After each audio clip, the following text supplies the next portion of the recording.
This is the Defenders podcast on TV Podcast Industries, and we're talking about the penultimate episode of What If, Episode 8, What If Ultron Won? They did it. They really did it. There's still hope. Oh no. I found you. I finally found you. So many universes. So much chaos. They need to be silenced. You do not have to do this. Oh, but it's my purpose.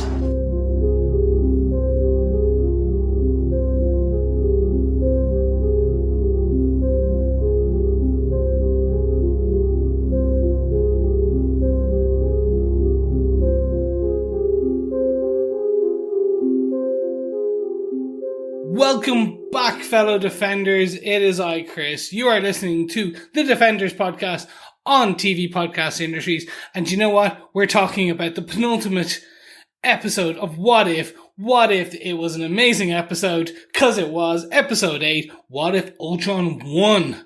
I am joined by my illustrious co-hosts, the best producer, the best man in the world, Derek. Hey Chris, good to see you. Hello. And sitting beside him, not too far away, but on his own mic, the one and only, John. Why, thank you.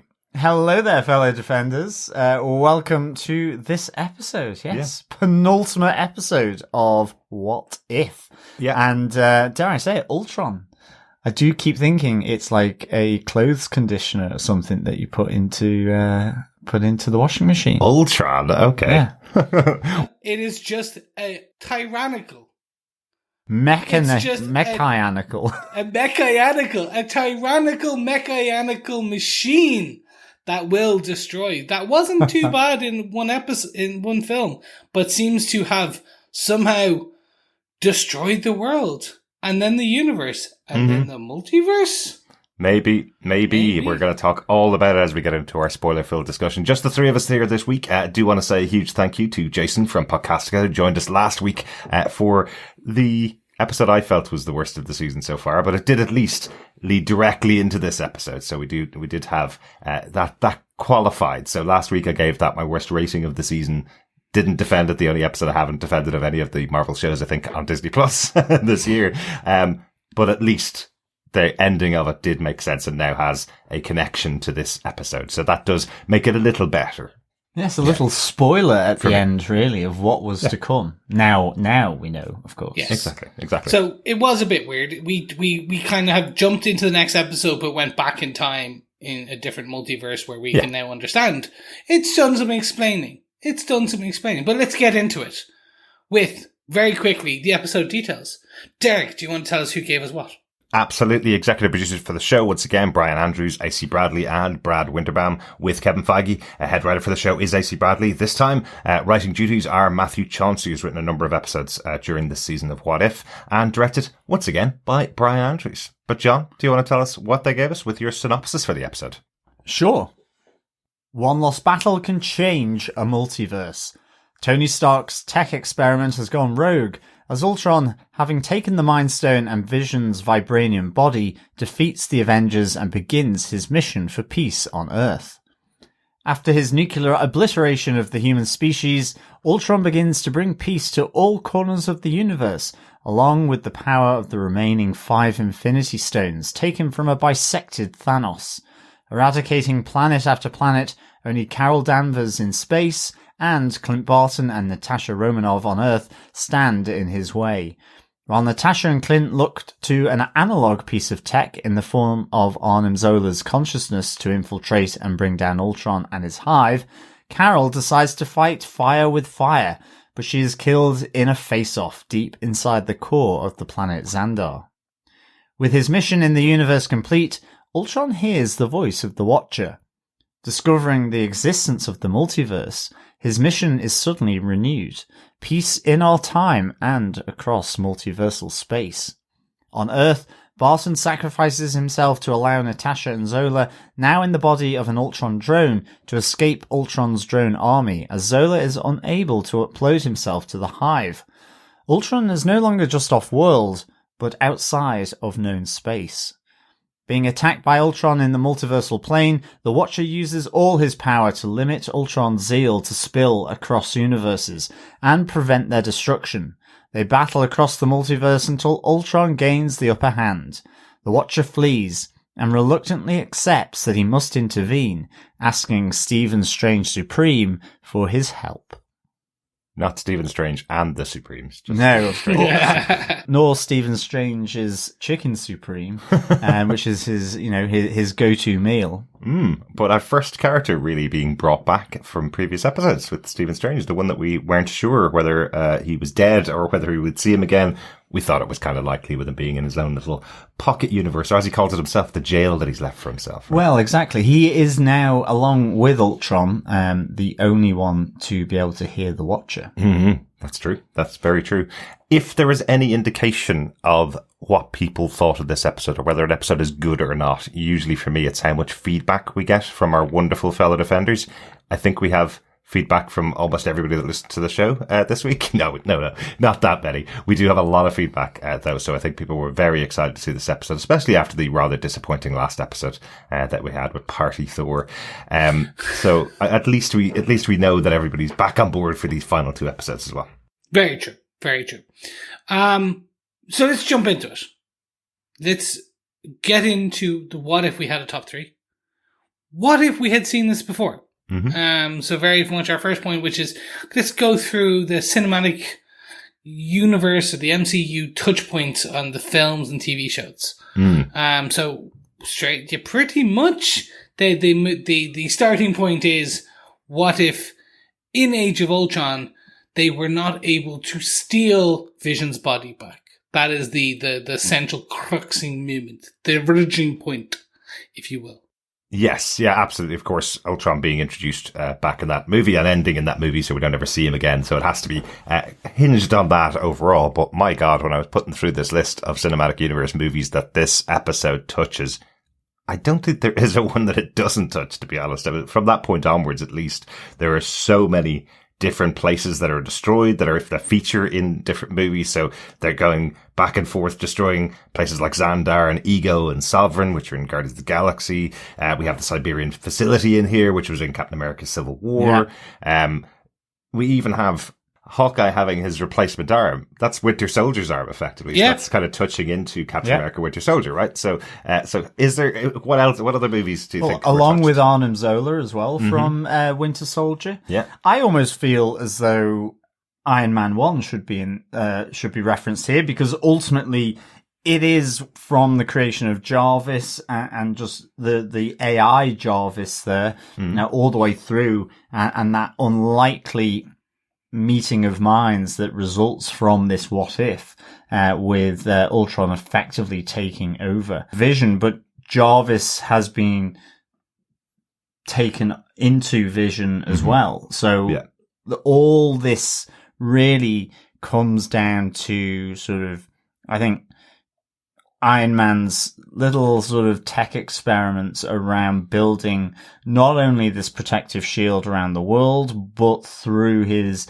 AI interface, which is Jarvis originally, and then we get Ultron. And it does, I think, really solidify my view that if they did a what if Jarvis and Vision were never created, it would just be everyone having sort of cups of tea and scones and stuff like this. Because they're a disaster for the MCU, quite frankly. I mean, whatever about the odd bad guy coming in through one of the MCU movies, quite frankly, all this is just like Vision and Vision's fault, really. Well, kind of, because as well the connection with Wanda later on, a bit of inter-androidy, kind of love, Yeah, absolutely. I think I was saying this to one of our wonderful fellow defenders over on Facebook about the use of the characters like Tony Stark and Vision and Hank Pym. that we see in the what ifs all the way throughout, where they have been the cause of, or are at least in some way responsible for all the bad things that are happening in the universe. And I think the point is the best version of those characters that we've seen is in our regular MCU. All these alternate versions in all the multiverses are awful and are ready to destroy all of those universes effectively. So the best ones we've seen are Tony Stark living all the way through and sacrificing everything to save that universe. In here, he dies in every episode, right? Because he's destined to die. That I think is is what we're taking off from Tony anyway. But Vision in the MCU in general has been a savior character up until at least even up until WandaVision. So he is pretty much a savior character. But in all these episodes, I wouldn't want to be in any of those universes with that first division. The only one I will call out is Star-Lord T'Challa. Yeah, because you could argue with that episode where the universe as a whole, up until that point, is slightly better because of T'Challa being Star-Lord versus Black Panther. You could, I can see that. I'm just putting that there now, just in case one of our fellow defenders say that. But I agree. Look, this touches and has outside of the majority of the phase 1. So let's take phase 1 out of it. This essentially phase 1 was. All happened. Yep. It is essentially just Ultron and phase 2 onwards.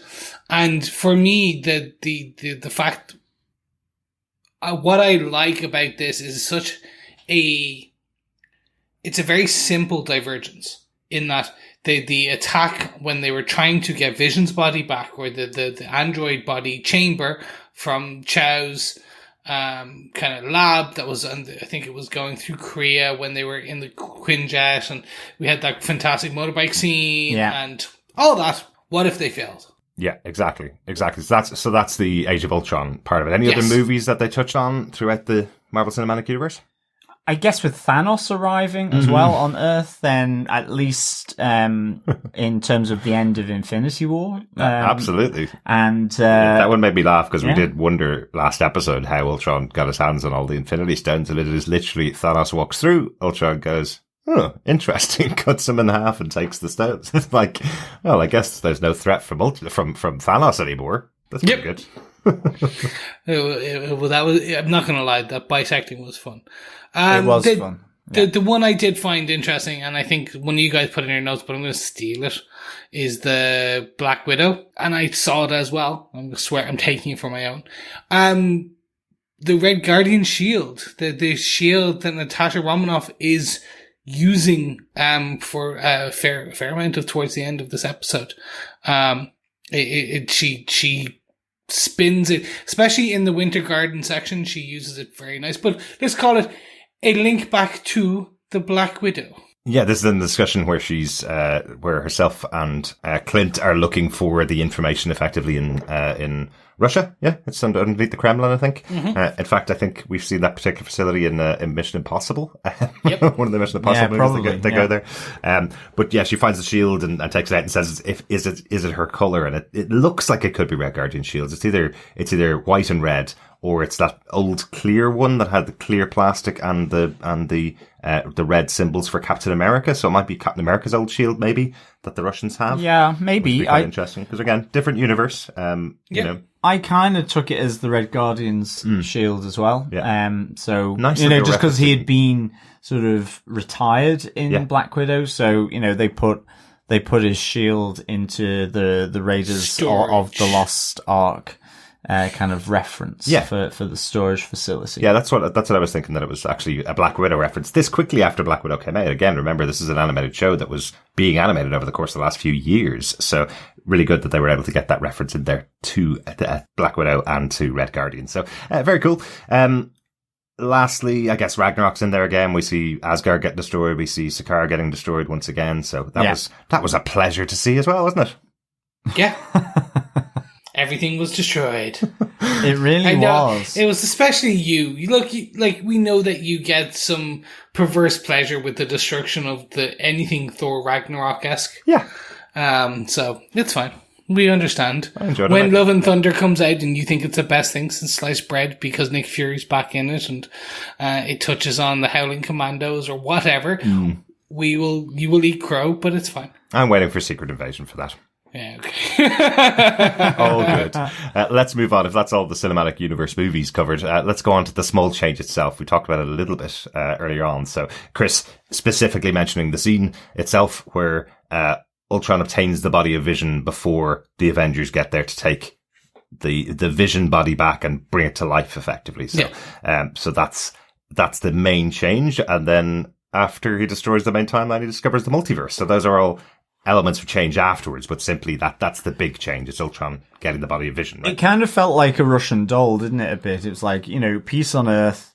And then I don't know why he wouldn't know about the rest of the universe, which is, given what's happened and given the knowledge out there. But I guess that is dubious, isn't it? Because, Ultron is created for a protective shield, so there's already been the attack on New York. Yep. But nonetheless, it suddenly, once his mission is complete on Earth, he realizes with the arrival of Thanos that there is a whole range of other places that he needs to bring peace to through destruction. Yeah, it's an interesting one, isn't it? Because again, he's a machine. He is programmed with protecting the Earth. It's what his initial programming is, as he learns more and as he sees more of what the Avengers have done on Earth and what's happened because of the Avengers, he chooses that the best way to save the Earth is to destroy all humans. Then the Earth will be absolutely fine. And we might as well start with all of the Avengers because they're the ones that have caused all the trouble in Ultron's mind. So it is a singular mission built on the fact that he's supposed to be a protective shield for Earth. But once that mission is complete and he discovers that there's other planets he can bring peace to, he decides that that's going to be his next mission. Exactly. His definition of peace is interesting. And I suppose, I do love the concept. I remember back when we were doing our Age of Ultron review all those years ago, 5-6 years ago, I guess, when we were podcasting about that. I think that was the first movie we reviewed. But I remember that concept where he's kind of going, oh, well, the easiest way around this is just to kill all the humans, and everybody going, uh-oh, we've made him pretty powerful. That's not going to be good, is it? So I like that they've incorporated that central idea that this is his version of peace on Earth is remove all conflict, right? Yeah, definitely. Yeah. And then, of course, it's there's multiverses, right? I now need to bring peace to them as well. I mean, this is kind of, in a sense of, it's almost like the conquistadors coming to bring the indigenous Americans peace. We're coming to bring you peace, and then effectively slaughter them. Yeah. So it's kind of that similar thing in my mind. Coming back to Earth, I think I really enjoyed Black Widow and Hawkeye here. Yeah. Both Hawkeye's sort of metal Winter Soldiery arm, but also I just love that chase through where he's firing all the arrows. I love their plan with, we need some analog tech here, I guess, they could also just use sort of a really ancient abacus and smash it over Ultron's head. Might work. That could work as well. But bringing in Arnim Zola, I thought that was really nice. Touching, as we talked about, on the Siberian facility from Civil War, but also then just the escape from it and the sacrifice of Hawkeye. I don't think I've ever liked Hawkeye as much as I did in that moment. I just thought that was really epic. I loved how that was shot. The sort of, him doing his signature twist as he goes down. And then just the slow motion of that kind of wide shot with all the drones coming up and their red faces, and the light on them, and then the explosion. I just thought it was really, really cool. It had such an epic feel. It really did throughout this episode. Those action sequences, I suppose, from that moment at the beginning all the way through just seemed fantastic. Yeah, 100%. I loved the idea of the skyscraper city battle of Moscow. We'll call it. It sounds so much better than Moscow. Its real name, yes, Moscow. Yes, yes, Moscow. As you can tell, my Russian is really good. Yeah. Overall, I just love that cinematic battle. The bit where Black Widow goes through a very tight tunnel and then flips the bike, and you see just that overall.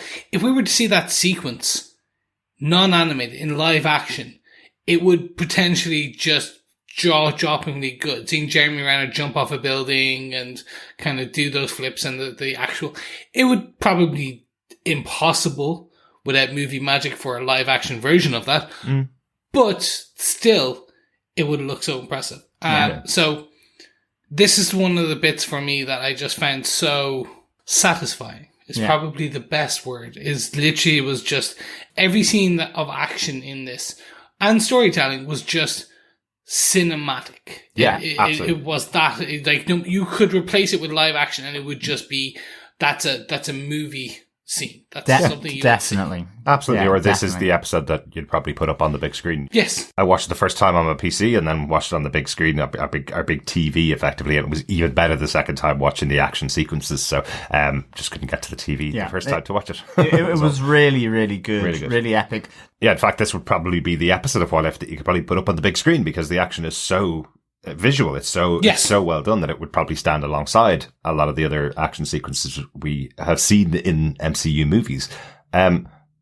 Just really interesting. I wonder how long it's taken to get to this point where we just have Natasha and Hawkeye left. It seems to have been quite a long time, especially because we have Hawkeye obviously having lost his arm. He's got his haircut that he had by Infinity War, so that's 6 or 7 years after after Age of Ultron. So perhaps that's an indication that they've been running around the world trying to find ways to take down Ultrons for this long. He also has Harry Potter's invisibility cloak, which is quite interesting. Yeah, he does. Yeah, exactly. That's a piece of tech we haven't seen in any of the MCU movies, right? Oh, very much so. Yeah, That's one that I was like, interesting. I liked it. It was fun to see. It's very cool. Who built in the tech? Who was still alive? Well, exactly. A Slytherin, most likely. Well, yes. Or Tony Stark. He was still alive for a very short period of time. In this episode, we did see him pleading with Ultron and then dying. So, yes, and we saw Thor dead on the ground as well, with Meow Meow standing up. The other the thing I really liked as well is, we talked about Hawkeye's death leap there and sacrifice, but not only was it so visual and really epic, I like that link to Vormir as well from Endgame in the sense of, with this plan with Arnim Zola to put his consciousness into the hive mind of Ultron, it's to save the world. And obviously in Endgame, it's to get the Infinity Stones collected back together and in order to reverse what Thanos did and save the world. So but I just like that it took that moment and reversed it effectively with Hawkeye having the sacrifice as well. Absolutely, because he was so intent in Endgame of him being the one to sacrifice himself. So he does end up sacrificing himself in a very similar way. They're both hanging on a cliff in Endgame, and this hanging off the top of this building, they're climbing out of this building, and then him jumping back in. So it really did feel exactly like Endgame. I wonder if they use that as a template for the art even, and the placement of the positioning of the animation. It'd be really interesting to see if they do a making of. I assume at this point now we are getting a making of. I think it will be a series making of like the rest of them, and I think it will be 30 minutes, and it will give a lot of the animators just talking to the concept art and why they thought this would be a good one and the overarching story and etc.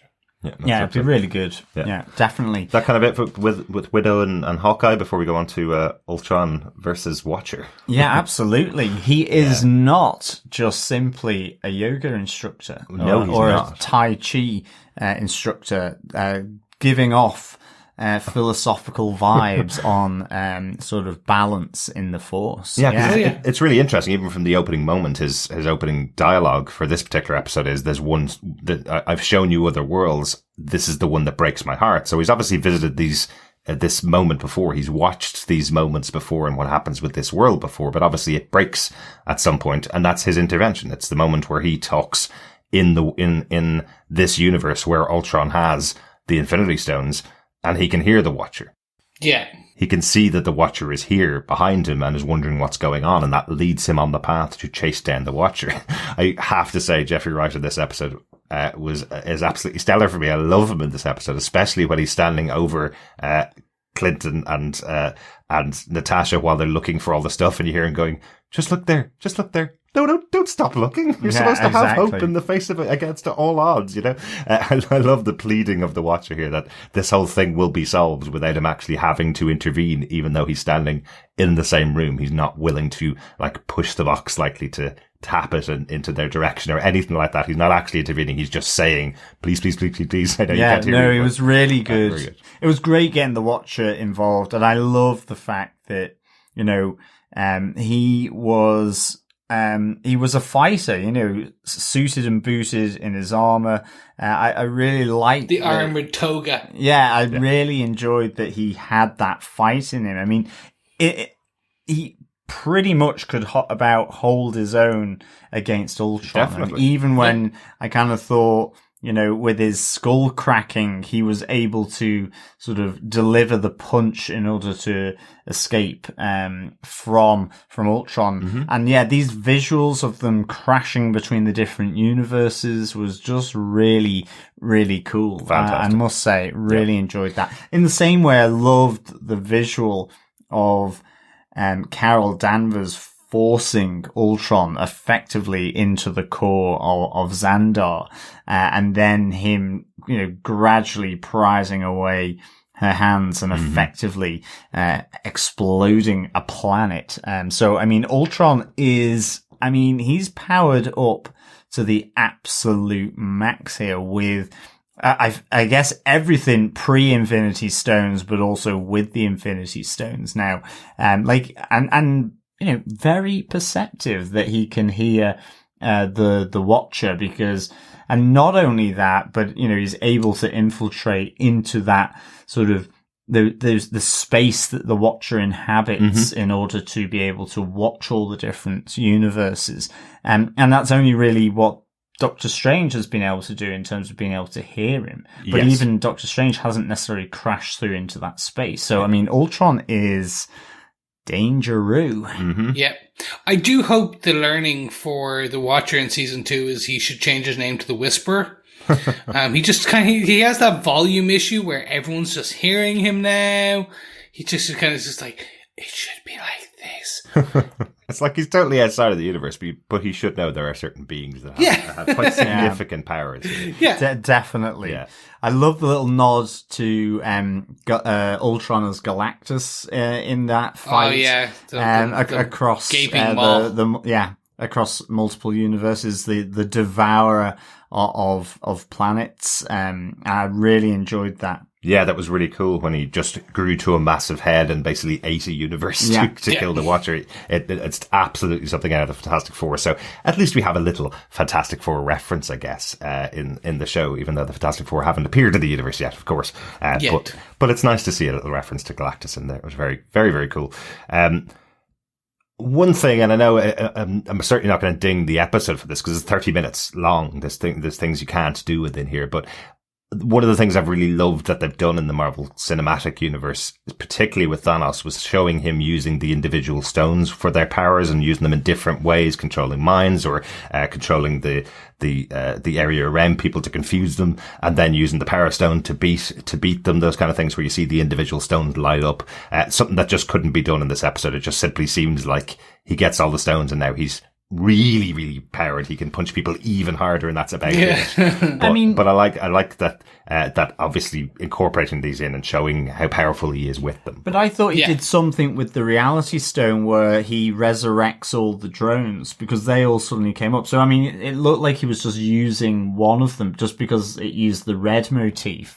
I just was assuming that was the Reality Stone. Maybe. I think because of the way they're being resurrected, I was actually just thinking of the reverse of the Thanos snap, where he's going, I want to bring back everybody in the world, or the Time Stone, where he's reversing them all being dead. But just because they're coming back like from dust, it looks like the reverse of what Thanos had done. Well, that could be. And his staff that he sort of generated out of nothing, is that to focus the infinity, that power, I wonder, because that seemed to be attached into it as well, which I thought was really quite cool. Yeah. Instead of an infinity gauntlet, he has an infinity staff. Yeah, I guess so. Like, I did like it when he pulled the Infinity Stones to his chest, and you kind of got the atom swirls going round of the different colours. I thought that was really, really pretty cool, actually. Absolutely, and effectively a little touch there of course, created by Tony Stark, so he has the nanobots, so very similar to how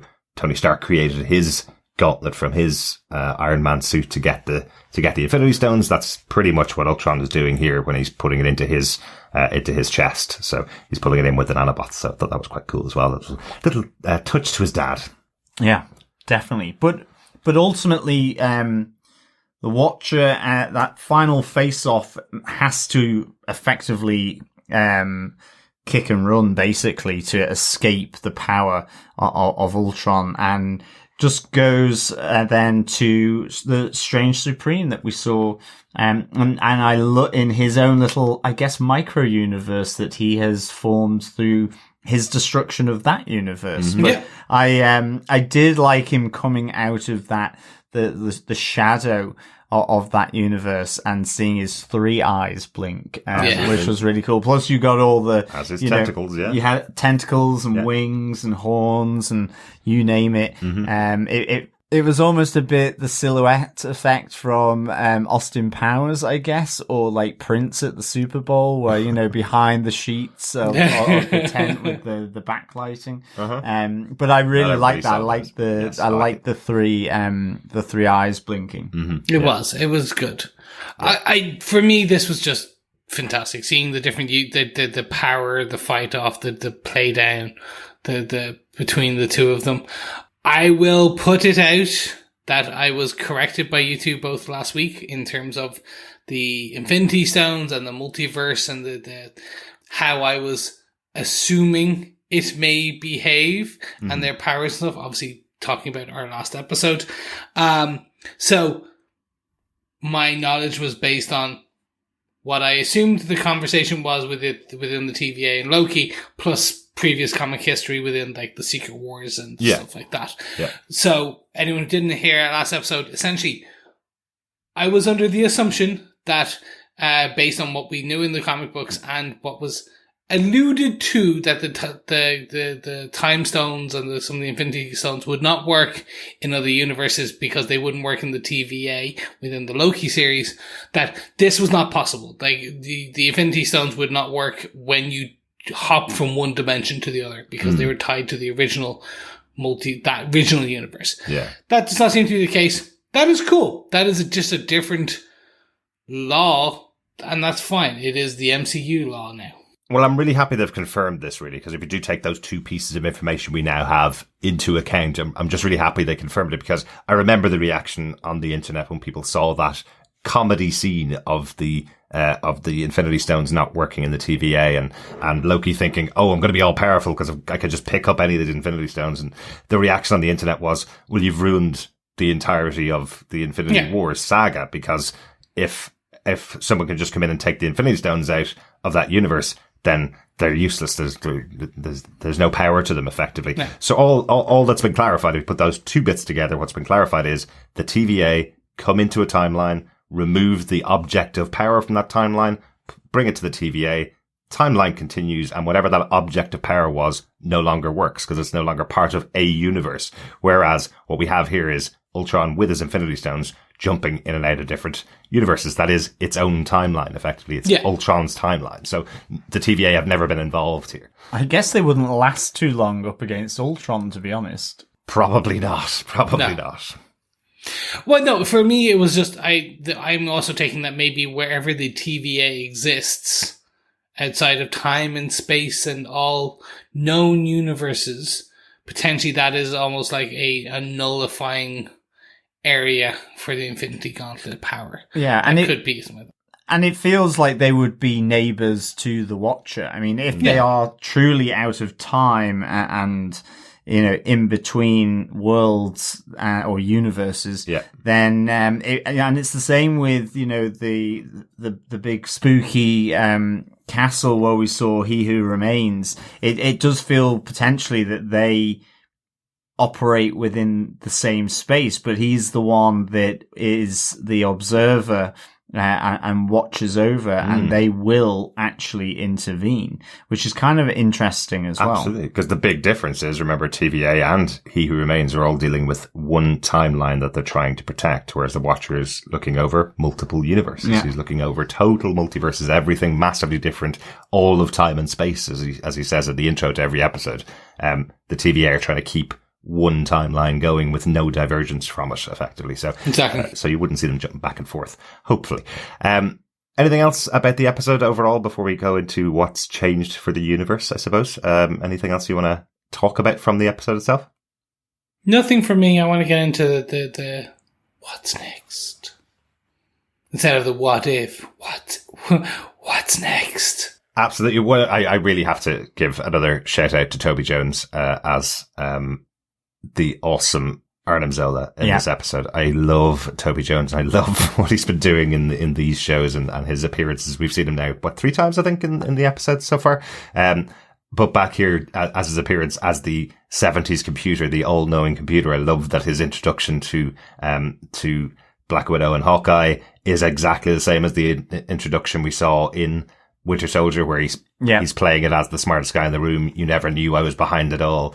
And they're going, yeah, we did. We've already met one of you before. Yes, but do you know that there is yes, we know there's a Hydra. We know what happened to them. They're all gone now. S.H.I.E.L.D. and Hydra are both gone. We need you to sort all of this out.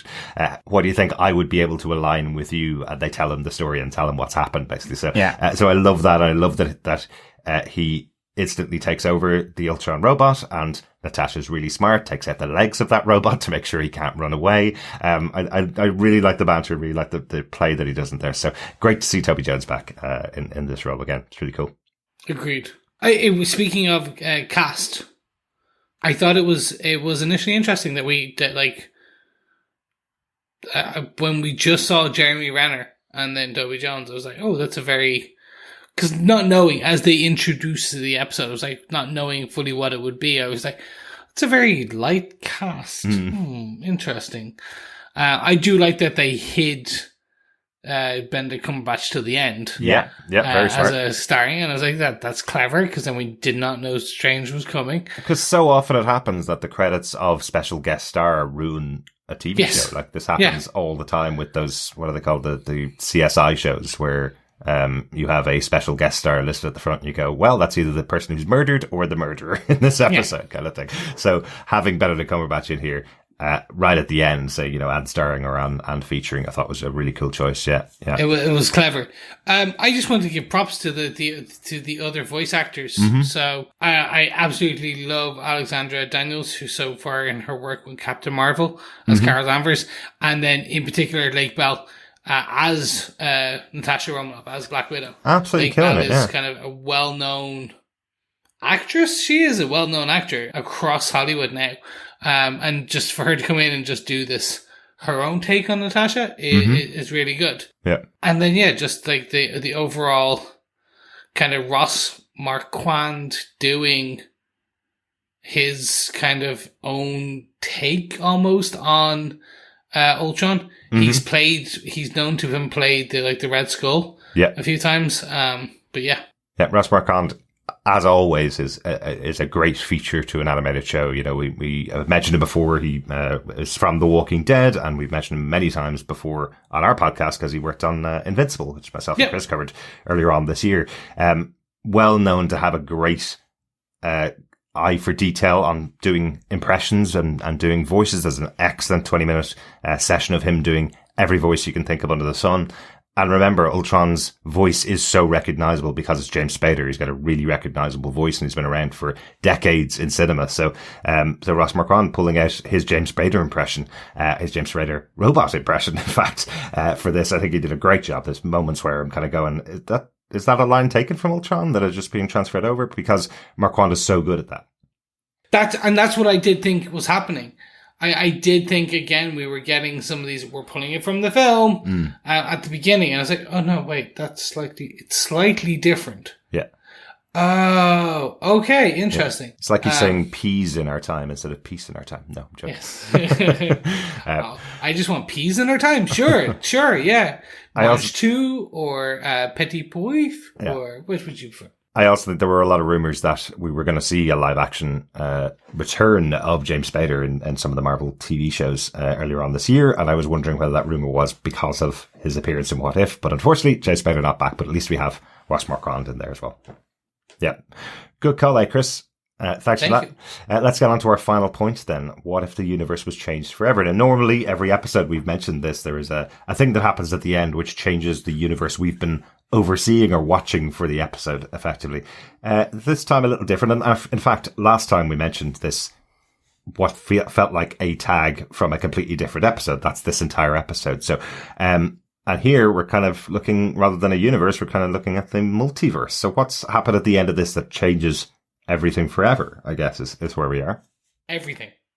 That is what changes everything forever. Yeah. Everything.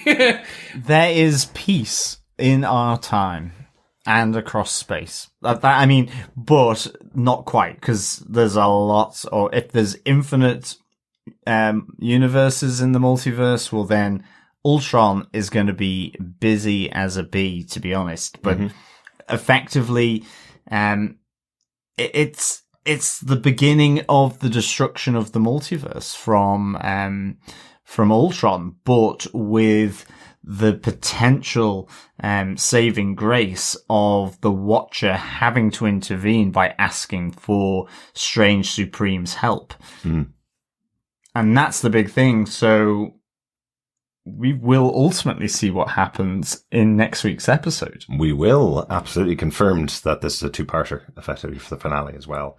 For me, it's the Universal Avengers.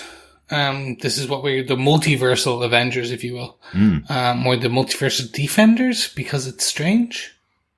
Maybe it's the Defenders? Yeah. Anyway, the universe.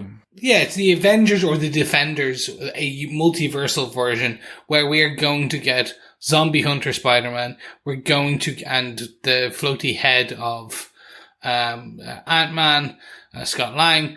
We're going to get T'Challa. We're going to get Captain Carter. We're going to get Party Thor. We have to, because we saw Ultron come in to that universe. So then the next bit is going to be Doctor Strange and thing come in to save Party Thor. I think the Watcher will look for people that will be useful to him. So maybe Captain Marvel from that episode of Party Thor, because Party Thor is kind of useless. He's going off on a date, so he'll be left there. I'm assuming Party Thor is dead, given that Ultron arrives out of there. So that potentially that universe is wiped out because he's arrived. And I guess he may have done something similar to what he did to Thanos, but to Party Thor, I guess. Yeah. But so I don't know whether Party Thor will be there. I really hope the Hulk is there, because, you know, original Defenders, you would have had the Hulk with Doctor Strange. It's a shame they can't have in the Silver Surfer there as well, and of course Wolverine, but I guess it's too early.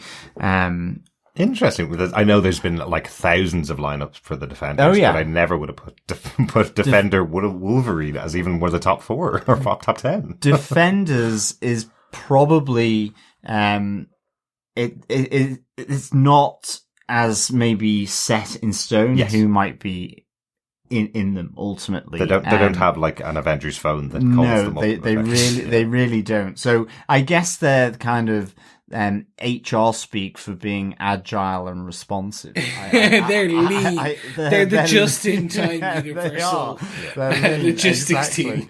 Yeah, because who do we need? Him. Right. Where do we need them? There. Right. Do it. And then, you know, they come back and get about sort of, you know, sorting out the dark dimension. But it is usually Namor is usually the 4th member. That's the original 4. But no Silver Surfer in this universe and no Namor just yet. Not just yet. But that's my assumption. We're going to get that now. It is, we quickly get a formation group plus a battle in the next episode. Yeah. Within 30 minutes. Which doesn't seem like a long time. But has the Watcher been explaining all of these stories to that team that he's assembled throughout these 8 episodes of the show? Is that the premise of the show, that he's been going through each of the universes explaining where he picked up all of these heroes to the heroes in front of him. And effectively, we start the next episode with him with, 7 individual heroes from those universes. Now they all know how the Watcher picked each of them. Maybe that's... Yeah, That could be. mechanism. That's not a bad idea. That's a good idea. Apart from the last one, or the previous episode, because that's where we see Ultron come and destroy it. So actually, Ultron has destroyed your least favourite episode. Exactly. Yeah. Excellent. One of the touches, though, that we kind of haven't mentioned as well. So I suppose the simplicity of, or the simple way of explaining the Infinity Stones that they had to do in the movies with, once Thanos gets them, he snaps his fingers, half the universe disappears. We get the stones back, we snap our fingers, that half the universe comes back. And that's kind of, you have to keep it as simple as that. Whereas here we don't see Ultron walking through a vortex into a new universe, snapping his fingers and instigating peace in that universe, effectively, or his version of peace in that universe. So we don't have him easily able to walk through universes and just snap his fingers. So I thought that was an interesting choice, because it means it's going to take time for him to do all of this stuff. Yes. And it is important. Like, you can't, it would be really silly if he just kept walking through over and over again and just snapping his fingers. He becomes that kind of like scared, like 1970s. It's like West Side Story. He's just walking and going, snap, snap, snap, snap, snap, snap. How terrible would that be? But even if he was doing that, it would still take time because of the infinite number of multiverse. Oh, of course. But he could destroy thousands of them. Yeah, no, exactly. A day, effectively. But the other thing as well was just, once he had inhabited that space where the Watcher was, that was going red, like his drones. I was just wondering, like his code running through there, it felt. So I thought that was interesting. I wondered what they were doing with that.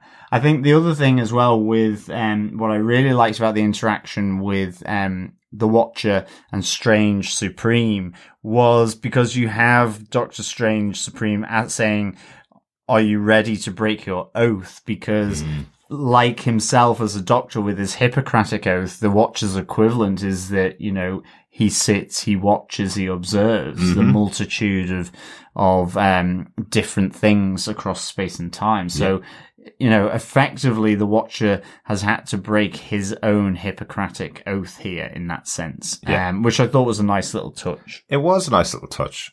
And I was wondering, we had a discussion at the end of the Doctor Strange episode of What If, that has Stephen Strange become evil. This version of Stephen Strange, has he become evil? And he mentions here that he's in a prison of his own design and he's left here on his own. But there's certainly much more evilness to this Stephen Strange, where he's telling the Watcher, I want you to say what you are doing and say that you're asking for my help and say that you're going to be breaking your oath, effectively. So he does seem like a much darker Stephen Strange than I think so. But it's also the fact that he pleads with him to break his oath for just him. At the end of his, and he doesn't. He maintains, his oath. But this is different for the Watcher because it's not the single individual, and it's not a single universe.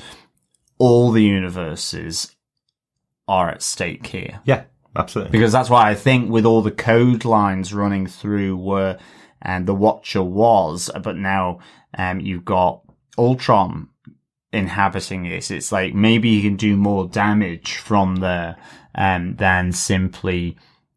it's not like going from planet to planet. Maybe he can take out a universe much more easily. I mean, if he can turn himself into a Galactus type thing to take a galaxy, it wasn't even a planet. Well, then who knows what he could do from that vantage point, I guess. Absolutely. So total massive threat, and understand why the Watcher's done this. Yeah, as I say, très dangereux. Très dangereux, indeed. This episode was full of Easter eggs, and there's no way we're going to be able to catch all of them. Anything else about the episode before we go into any notes, guys? Anything else about the episode you wanted to cover off? Nothing from me. No. Nope. Then a couple of notes then, I guess. I'm going to take one that I just kind of scribbled in. President Rogers. This was a nice nod to both the 616, where there was a small bit of him taking office, and then the Ultimate Universe, where he 100% took office. Yes, What If comic. In fact, in the main Marvel Universe What If comic number, That was it, sorry, yes. Number 26, I think, where it is called What If Steve Rogers was sworn in as president. So, so where we see that is in the battle, between the Watcher and Ultron, where he's punching through universes. There's a universe where it stops, and Steve Rogers is swearing himself in as president. That scene is very cool, as well, because we have a number of changes to that specific universe. We see everybody in New York taking out their phones and filming this battle, and then a snap, and everybody in New York is turned into Wakandans. I love that as well. So not only are they falling through different multiverses, as we can see them cutting through these big jumps, we're also seeing the multiverses change, or the universes individually change as well as they're there. Yeah. I thought that was a really cool touch. Yeah. We saw the skulls, then we see we see Pineapple guy again. The pineapple shirted guy. Oh, okay. That I made, which is Taika Waititi. Right. Which is a nice nod again. We see him in there. Mm-hmm. Which I thought was fun. Absolutely. As I said, I know we're not going to get all of the Easter eggs, and there's loads. There's definitely some of those worlds there that we should recognize from various movies that we've seen them in. I know myself and John were commenting one of the ones they went through actually looked like a Star Wars planet. Yeah. Just because of the design of it, it really felt like one of the ones that we saw on The Bad Batch or one of the Star Wars animated shows. But the last one I want to talk about is just Captain Marvel's, threatening of Ultron, where she says, "Listen, Skynet, I've seen the Killer Robot movie, and it doesn't need a sequel," because it's really interesting that they would choose that line. Captain Marvel was set in 1989, and she was sent off out into the universe effectively. And then 6 years later, she came back to our planet, 1995. But what happened in between those two periods, as we know, because we were alive then, was Terminator 2 came out. So Carol Danvers would have seen Terminator with Arnold Schwarzenegger and thought it was the best robot takes over the world movie, or killer robot attacks movie, and never saw Terminator 2. So she's wrong. It did need a sequel, because Terminator 2 is arguably better than Terminator 1, let's say. They're both great. They're both great movies, of course, but Terminator 2 is a fantastic sequel to the first, and possibly one of the best sequels of all time. So I just like that they put that line in for Carol Danvers to show that she wasn't around to see the actual sequel to Killer Robot movie. There you go. Very true. Nothing beats a good old Skynet joke. And may there be more? Let's see. No, Terminator doesn't need any more sequels. It's basically been trashed from sequels. But no, that's a really interesting timeline in the continuity of Marvel and the Terminator franchise. There you go. I was working on my continuity for this episode. Excellent. I think that's it, guys, isn't it? I think so. I think it is time to move on to our defense. John, do you defend this episode? This penultimate episode of What If? Yeah, I really do. I give this 5 ultra fresh Ultrons out of 5. Yeah, I think it comes with a really nice lavender scent after it's been through the washing machine. I just thought this was a great action piece. It maybe there's a little bit of contrast to the last one, but there's now that end piece makes sense here. I just loved all the action in this. I loved the Watcher being badass. I loved the fight between him and Ultron. I loved all the references to Raiders, as Derek explained with Terminator. You've got nods to Galactus, which is kind of interesting, not that he is an Eternal, but nonetheless, it's kind of similar playing field or Marvel sandbox, really on there. So I thought I just really, really enjoyed, just the flow of this episode and how it moved from Earth to the universe to the multiverse and involved the Watcher, and the Watcher ultimately coming to Strange Supreme for his help. Arnim Zola is just, it's a great little character. It's even better that he's, a 1950s, 60s computer. It was just really good. I love the little touch of Vormir with the sacrifice of Hawkeye as well. I really like that. I think it really put a teary but neat little bow on what him and Natasha were doing in this episode. And yeah, I absolutely defend this episode of What If with 5 ultra fresh Ultrons out of 5. Excellent. That's one of the biggest ratings I think you've given this year so far. It's as well. the second one from this series, in fact. Very good. Oh, of course, Doctor Strange got 5 out of 5 as well. Very good. Yeah, loved it as well. Thought it was really good, especially after last week's episode. Totally defend this episode. This was exactly what I wanted to see. I wish they kind of taken the tag off last week's episode so I could just ignore it completely. But at least they have that on there. It gives me something to go back and watch. Maybe we saw a little bit more in that part than I thought we did, maybe. But no, loved this episode. This episode was great. All the cast that came in for this episode was really good at seeing how Ultron would deal with everything if he got the ultimate power. Was a really fun what if story. I absolutely wasn't expecting, given that we had 7 episodes where it ended and we moved on to a brand new story. I wasn't expecting that we'd be tying the season up with 2 completely connected episodes, tying everything together. I wasn't expecting that. That's not how the comic books worked, so I wasn't expecting that that's how the show would work. I'm intrigued to see how they do it and how the last 2 pay out together. How these last 2 episodes tying everything into one cohesive story. Because, as I say, I wasn't expecting it. So that's interesting. Looking forward to the final episode. How about yourself, Chris? I really do defend this. It's very much, we're getting closer and closer to essentially the Exiles TV, a cinematic version of that comic book, which was, and by Exiles I mean EXILES. It had Blink, it had Morph, if you remember Morph from the animated X-Men universe. All these fantastic characters, which basically was a quantum leap type thing where they went into each universe, fix a universe thing, and it was almost essentially a what ifs. But they were a single cohesive unit, jumping, trying to fix a greater threat that was coming. Like Days of Future Past, right? The X-Men movie. Yeah. Exactly. And that was where Blink came from. And we also got Sabretooth and Wildchild and all these other cool characters that they could keep.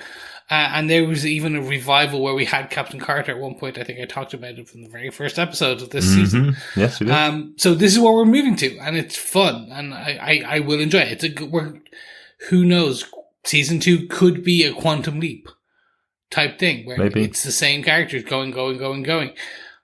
But we still need to see where we go in next episode. And I think that's the big thing. Where do we end at the end of this season? Absolutely. Do we end? Or is it a cliffhanger? I hope the next season doesn't follow the same group of characters created in season 1. I'd love if they got back to being able to do a premise where they can tell any story they want in the multiverse, because that's much more fun with this premise, isn't it? Yeah, and will we get a post-credit scene? Will we? Oh, will we? We will find out next week. But gentlemen, that is enough of our defense. That is enough of our discussions. Let's move it on over. I am also thirsty. I need a pint. Let's go to What If We Ran a Pub Quiz? Yes, fellow quizzers, fellow defenders, welcome to the pub quiz for episode 8 of Marvel's What If.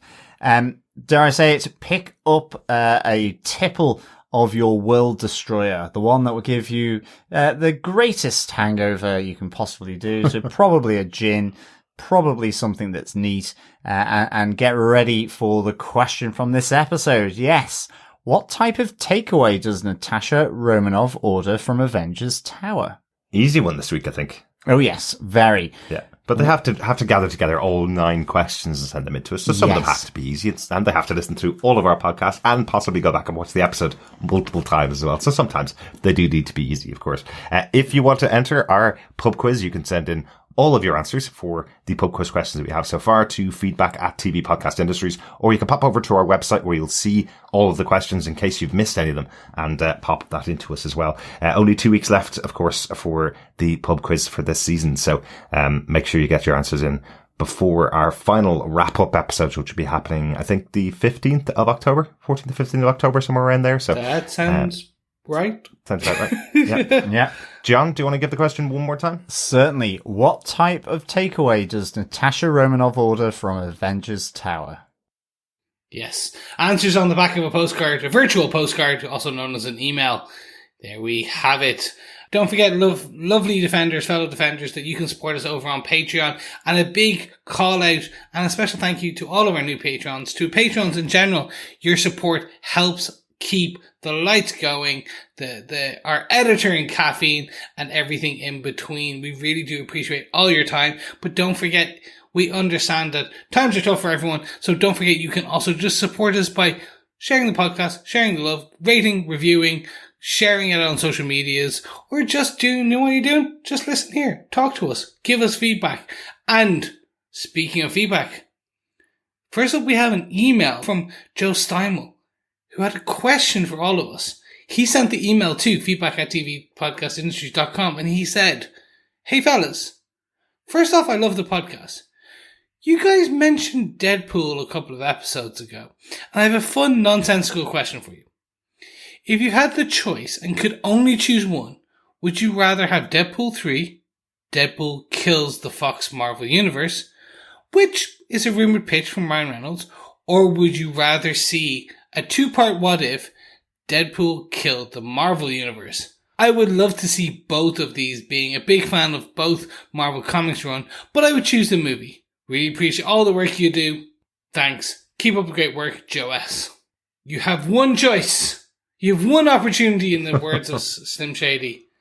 What is your choice? I love that Joe said, which one would you choose, and then chose both of them. So so there's precedence now. I'm choosing both of those. No, I would go for What If Deadpool Killed the Marvel Universe, because that comic series was pretty good for a Deadpool comic. I think it would be pretty cool to see in a What If universe.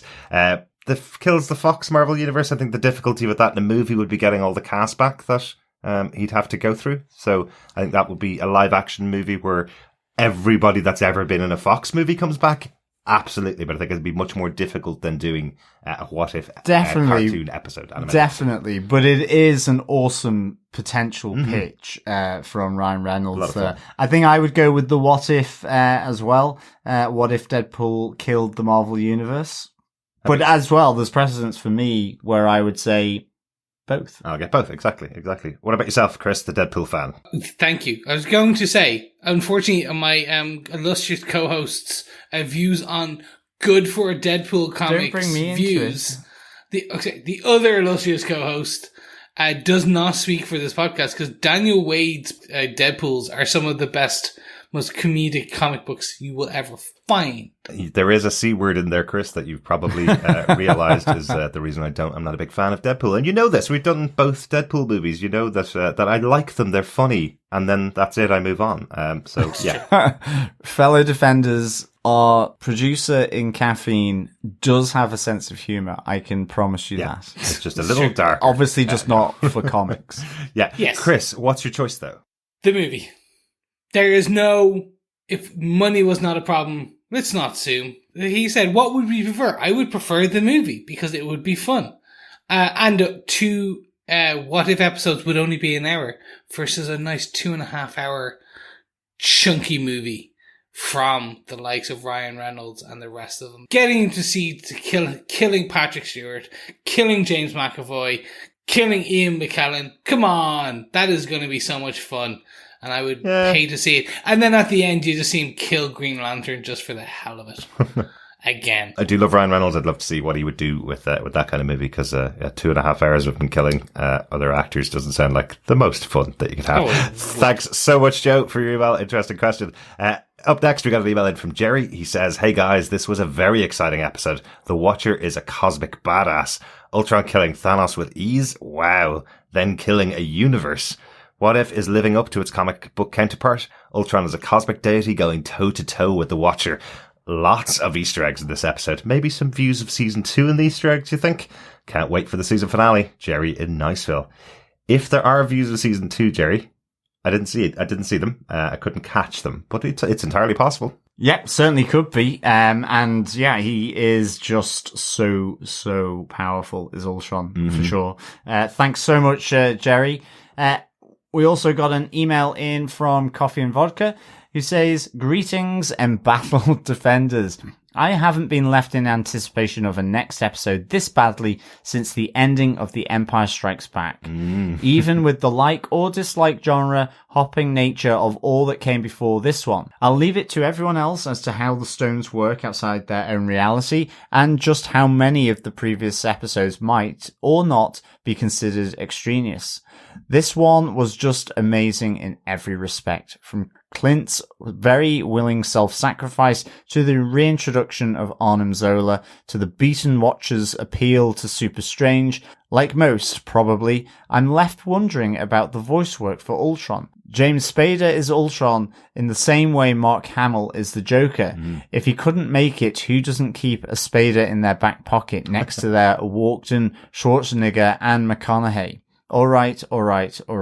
Despite this minor bump, a fantastic penultimate episode. 5 out of 5 exploding arrows. Peace and take care, Coffee and Vodka. Thanks so much, Coffee and Vodka. It's interesting, yeah. I think, I guess my fellow hosts here, did like Ross Marquand's, interpretation of Ultron, and I don't have a problem with it, but it just didn't have that same intonation or kind of tone for me, but it was still good, still liked it. But yeah, I think, as you say, very minor bump. Yeah, I really liked it, I must say.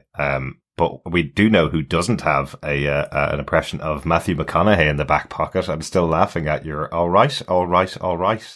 All right. I know. Really funny, I just could not. I don't have that drawl. If you do want to see Ross Marquand's impersonations of Walken, Schwarzenegger, and Matthew McConaughey, I'm sure he does them on his impersonations video. Thanks so much, Coffee and Vodka. Great email. Yes, thank you, Coffee and Vodka. Or in the immortal words of McConaughey, all right, I gotta get over to the next video or email. We have an email from Victor Sellers, who said, "Greetings, Derek, John, Chris, and fellow Defenders. I am so impressed with how the Marvel team have brought these episodes together. It's a great flagship lead into the multiverse of madness, and boy, do they have a fleet of lead-ins. I love Natasha slinging Cap's shield and Ultron taking out Thanos Homelander style. That's true. When did Hawkeye get a Wakandan artificial arm? The sound was also great. It gave my home theater system a real workout. I see Uatu is about to interfere for good reason. Will the other Watchers show up to help or chastise him? They seem to choose the latter in the past. The extremely powerful Strange Supreme, aka the Heartbreak Kid, may help even the odds against Ultron. Perhaps we will get to visit the universe where Hank Pym created a monster by accident. It scarred Pym forever, along with all the other tragedies that made him the madman we met in episode 3. I can hardly wait for episode 9. As always, I look forward to your podcast and Defenders feedback. Excelsior, Victor Von Doom." Thanks, Victor. Yeah, it is definitely going to be a good lead in, and I think you're right. I think we're going to get this, additional visits, as we said. We've kind of discussed it already, but I think we're going to get this multiversal Defenders kind of pulled together. Yeah, great stuff, Victor. I love the AKA Heartbreak Kid. A little touch as well there to Jessica Jones, I think, with the AKA. Well, there you go. There you go. I like it. Thanks so much, Victor. On to Donald Dennis, who also sent us an email. He says, "Greetings, fellow Defenders. Wow, I think this is my favourite episode to date. Even though the Peggy Carter episode was the one that raised the fewest flags of disbelief, this one really went to new places. The fight that flashed through different realities was a great bit. The scope and rising stakes of this episode were unimaginably high, and my wife wailed out in literal frustration when the final credits ran. The character interactions were interesting, and Zola specifically was great to have back. Uatu, the Watcher, is getting sloppy. 2 different entities, Doctor Strange and Ultron, have both sensed him watching. Also, did he seem a bit out of character? He dropped an H-bomb when he was surprised, engaged in hand-to-hand with Ultron, and seemed legitimately taken aback by what was going on. That said, I felt Uatu's frustration at Clint giving up right before the critical moment. It was almost like a parent watching their child get frustrated with a lesson right before they learn it, so potentially heartbreaking. Was Uatu in something like a mirror dimension when he was discovered? Who will Uatu get for his multiversal defenders? Will it be someone from each previous episode? If so, will we see zombie Scarlet Witch joining up? Tony Stark's inventions always perform way above spec, don't they? That his AI could adapt that well and absorb so many powers is pretty incredible. How did they even learn of ego? But still, Ultron is so limited, having to fly from planet to planet and using a death beam instead of just snapping like Thanos did. If Ultron really understood the power that he had with the stones, he'd have been, and I can't believe I'm saying this, much more dangerous. Also, for two cosmic-powered beings, there was a lot of face punching. You'd have thought they would have other resources to use other than their fists and feet, but once again, we see Ultron's limitations and Uatu's previous belief that he was untouchable. In all, it felt like they were really trying to push the multiverse before we get the multiverse of madness. Maybe so they don't have to do so much explanation in the upcoming movies. Long term, I wonder if this makes What If a one-off series or if every season will tie together. I'd hate for them to think the episodes had to tie in like this every season. There is so much potential in the title What If. Cheers, Donald Dennis. Thanks, Donald. Totally with you on that. I'm really hoping that when we do get a second season, it will be a standalone stories once again for the season, because just the potential is there that you can't do in any other way other than with this form of animated storytelling that they've been doing this season. And I'm really excited that these last two episodes are going to tie up, but I'd love to see some really unusual stories in What If Season 2. Yeah, thanks, Donald, for the feedback. I think, Zombie Scarlet Witch, I just don't know whether they can control her if she comes into the multiversal defenders. She'll probably try and have a snack on Uatu, as well. But I guess, she is powerful with the chaos power of Wanda, and she can use her teeth as well. So there's that little, dare I say it, incisor edge to her attack. Oh dear! But she is up against an android robot, so probably not the best use of a person with those types of powers. It doesn't matter. She doesn't feel any pain now she's a zombie, so she can just bite through the metal. I wonder if maybe the cliffhanger at the end of the season is that while fighting Ultron, they've released the Marvel zombies in all of the multiverses. Ooh, that's interesting. Nice. And actually, speaking of Stark tech operating way above anything, I think the vibranium does as well, to be honest. Because let's face it, Thanos' cleaver did take a chip out of Captain's shield. So in Endgame, so he was left with about half of it. So and almost half his arm, even the vibranium is pretty sort of operating above spec as well here, I think. Yes, thank you so much, Donald. And yes, in these shows, not in real life, punchy, kicky is usually a great way to solve problems versus universe-ending Infinity Stone versus the universe-ending Infinity Power. It's usually just punch him in the face, catch him off guard, and then maybe try to kill him is kind of why the punchy happens. Yes. Definitely. Thanks, Donald. Yeah, thanks, Donald. Over on Twitter, Matt Murdoch at Musical Concept says, no music feedback this week, but I dug this one. Everyone clamoring for the watcher to get involved finally got their wish. Also, the Ultron awareness of different universes ties in nicely to He Who Remains and all of his variants coming. Yes, the great stuff, Matt. And yes, shame we don't have any musical feedback, but it can't be done all the time. Absolutely. For sure. Yes, but Ultron's awareness of the different universes and He Who Remains and his timeline variants. Yes, that's a nice little connection there between the two. Yeah, him being aware of all the different versions of He Who Remains, possibly one called Kang in another multiverse, possibly coming soon. Yes, that's a nice little touch that's seen here in this episode. Thanks so much, Matt. And please follow Matt over on Twitter at Musical Concepts if you want to know what other podcasts he's doing, because he is doing some musical feedback for loads of other podcasts as well, and doing some of his own podcasting too. Great to listen to. Yes, please do that, ladies and gentlemen, boys and girls, and fellow defenders. Now, let's move on over to Facebook, where, depending on where you would like to, you can go to facebook.com/TV Podcast Industries, or head on over to facebook.com/groups/TV Podcast Industries, where we've got a host of feedback and engagement.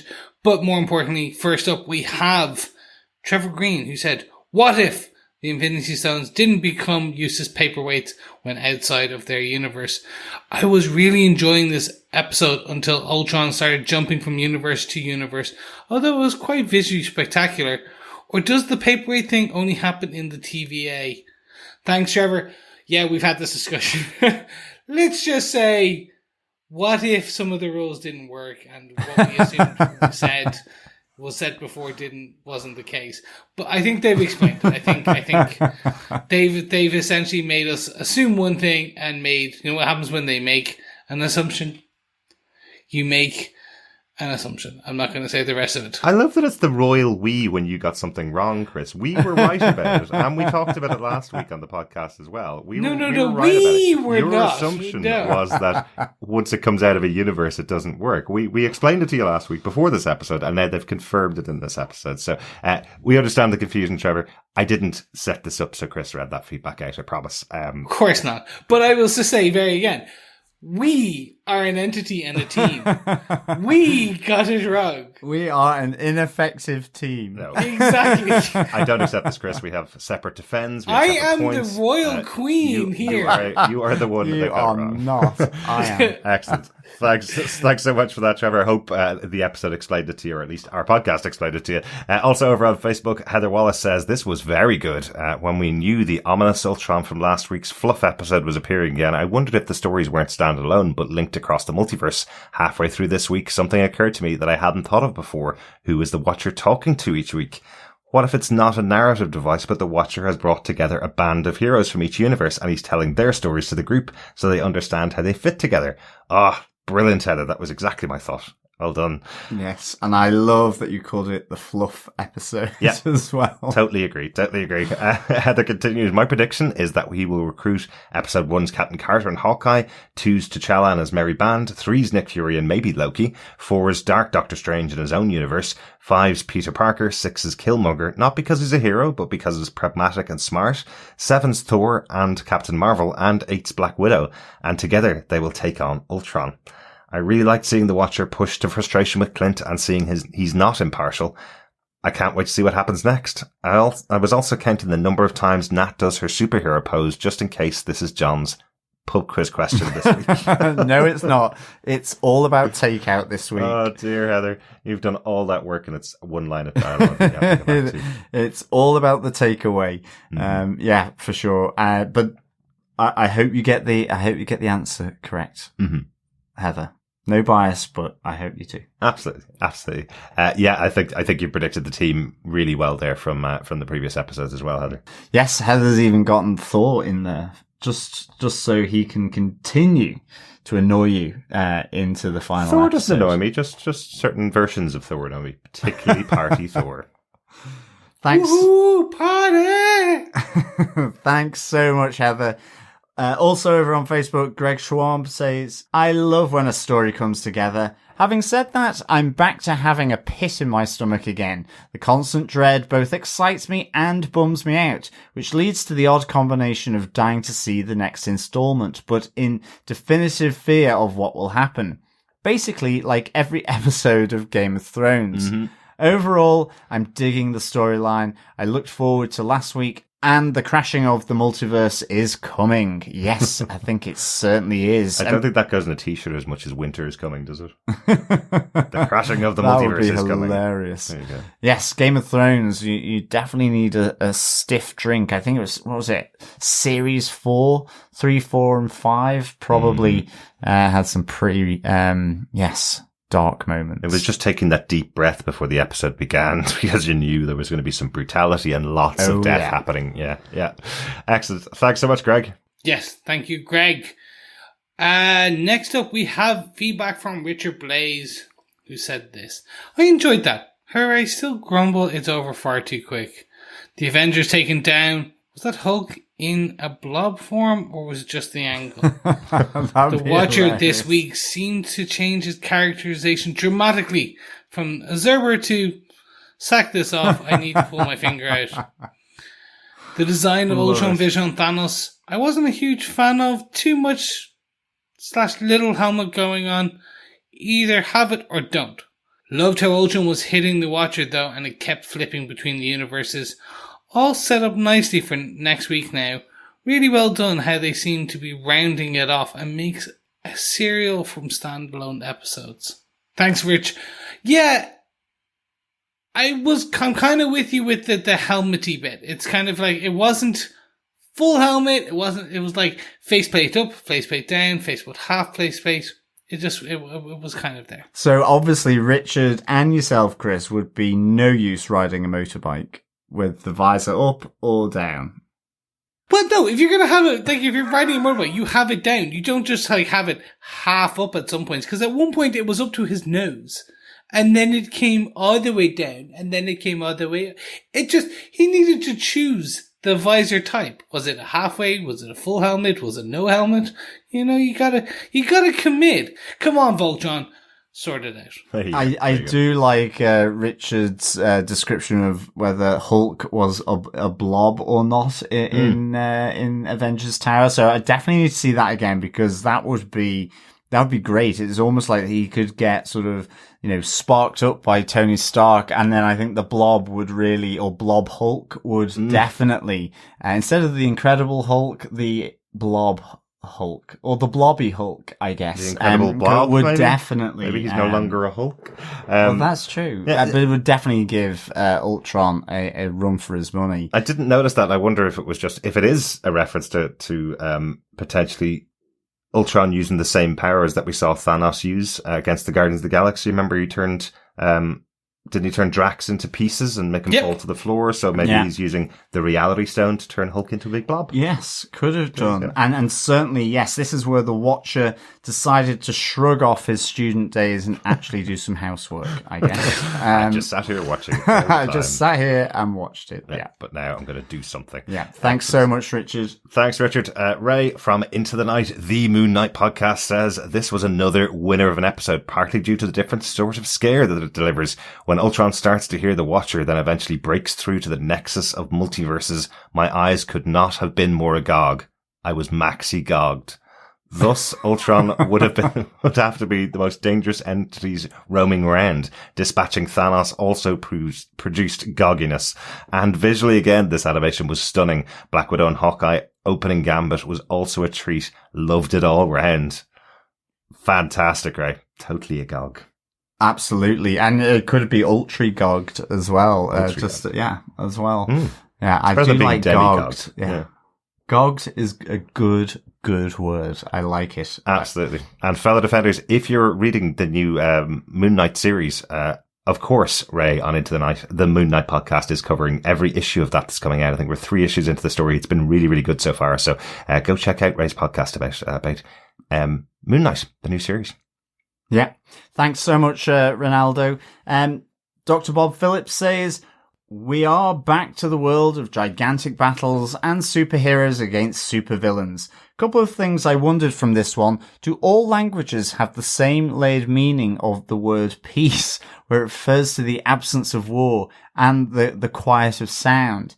I was also anticipating them breaking the fourth, or would that be 434th wall at some point, but it never quite seemed to come. Thanks, Bob. That would have been really good, actually, for them to have broken the fourth wall in this as well, just to really connect our universe into the impending doom coming from Ultron. And yes, the textured layering of the word peace can also mean total obliteration at the hands of nuclear warheads as well. I'm intrigued to see if that word is used in all of the translations around the world effectively. So, in French, are they using the French for peace? In Germany, are they using the German for peace? All around the world, are they using the exact same word? Because I do think Ultron's interpretation of the world is very different to what most people who would be crushed under his boot would be thinking that interpretation is. Well, I guess nuclear annihilation doesn't even bring peace to, deers or elephants. Or the people who died from it. No, exactly. Cockroaches, it does. Cockroaches, yeah, I guess. That's why they're so irritated all the time. They're like, oh, just the world to be silent, please. Yeah, and even tardigrades, like we saw in Ant-Man as well. They'd be pretty happy if... There'd be like a pig in, well, you know what. Space. Absolutely. Yeah. Well, we do know now that Ultron is essentially Bjork, the singer-songwriter. It's all so quiet. Absolutely. There you go. See, at least a few people got that. You've got a song. You got a song in there. Yeah, thanks so much, Dr. Bob. Also, David Page says, great episode. Just think we live in such times where we can enjoy such content. Finally, we get to see the Watcher in action. Yes, and didn't we just, as I say, I really liked that. I really liked him suiting and booting and getting the old, the kind of, I guess, Roman-esque gladiatorial type look on him to fight Ultron. He's certainly really powerful. I do wonder, there was a question that we didn't actually answer there in our feedback. Just, will we see other Watchers coming down and basically going up against the Watcher because he's now interfering, which is against their core tenet. So that would also be quite interesting to see if we have this Watcher versus all of the other Watchers in the universe because he's broken his oath. That'd be interesting. Yeah. Or will he be replaced by someone else? Maybe someone like a Fury. Anyway, let's move on over to our voicemails because we have the voicemails and you can send in voicemails too by sending them to feedback@TV Podcast Industries. First up, we have a voicemail from Ryan on the season so far. How you doing? Ryan here. I know I've been quiet for a bit. I've been saving my build-up for this till now. And there's reasons for this. I've liked it, the What If series that is, but it's been up and down a bit for me. So I didn't want to call in with a negative reviews. Although I haven't had negative vibes of it. I've just had episodes where I've been like, okay. In general, I've enjoyed it. Last week really pulled me back in. This week, my bad, sorry. This week's episode 8, really pulled me back in and really made me realize, this is kind of interlinked or, it is going to make sense with the other episodes because that's what people are finding hard. This is just my opinion. Now you've got people who are not liking animation and that's down to them. I don't get it. Marvel is based off comics and we've all loved animation when we were kids. So I don't get it. One of my friends is saying he just can't watch it because it's animation. And I'm like, mate, it's Marvel. This is all based off comics, what we used to read back in the day anyway. So there's that sense to it. But for me personally, it's up and down. And I am enjoying it. I have watched certain episodes more than once. And there's certain episodes I haven't even bothered to watch again. Last week's Party 4 episode was funny. It was cool.